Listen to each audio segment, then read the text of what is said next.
নিঃশব্দ প্রকৃতির মাঝে বসে আছি এখন রাতের বেলা। ভালো লাগছে, আকাশে বিশাল চাঁদ, সেই চাঁদের আলোয় চিকচিক করছে প্রকৃতি।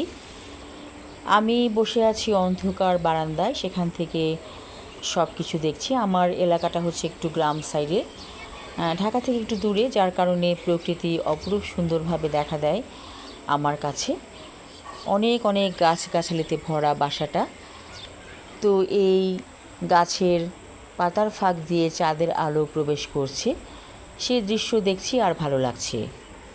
এমনও জ্যোৎস্নায় বেরিয়ে যেতে ইচ্ছে করে, মনে হয় দূর প্রান্তরে যেয়ে দাঁড়াই, যেখানে জ্যোৎস্নার আলো পুরোপুরি গায়ে মাখা যায়। ইচ্ছে করে অনেক রাতে ছাদে যেয়ে বসি, সেখানেও জ্যোৎস্না মাখা যায় গায়ে। জ্যোৎস্নার আলো গায়ে মেখে বসে থাকি চুপচাপ। এমনই প্রকৃতি মাতাল করে দেয় প্রত্যেকটা মানুষকে।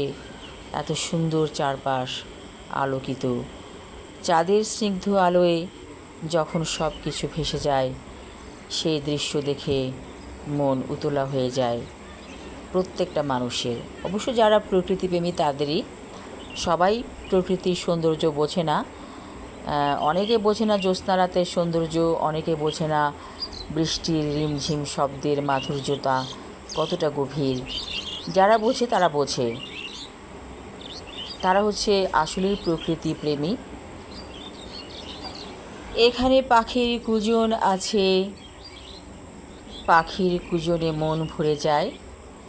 এই যে ইউটিউব দেখি মাঝে মাঝে, দেখলে দেখা যায় যে অনেক পাখি আছে যারা গান গাইতে পারে।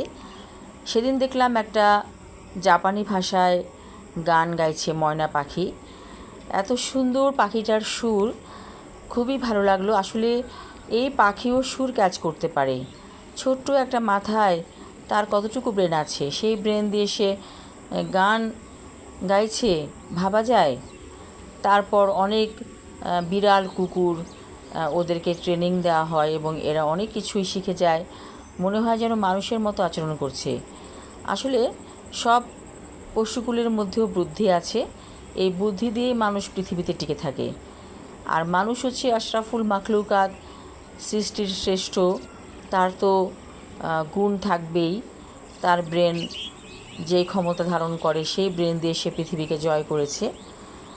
আসলে মানুষ তো পৃথিবী জয় করবেই, কারণ আল্লাহ স্বয়ং তাকে তার প্রতিনিধি করে বানিয়েছেন। আর আল্লাহর যে প্রতিনিধি, তার তো ক্ষমতা অসীম।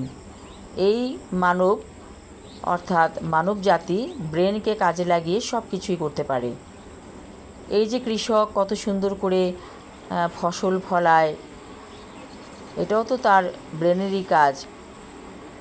বুদ্ধি করে করে সে চলে, কখন বীজ বুনতে হবে, কখন ফসল হবে, কখন সবজি ফুলবে, কখন কোন ধানের মৌসুম, সব সে জানে। আসলে সে একজন ক্ষুদে বিজ্ঞানীও বলা চলে।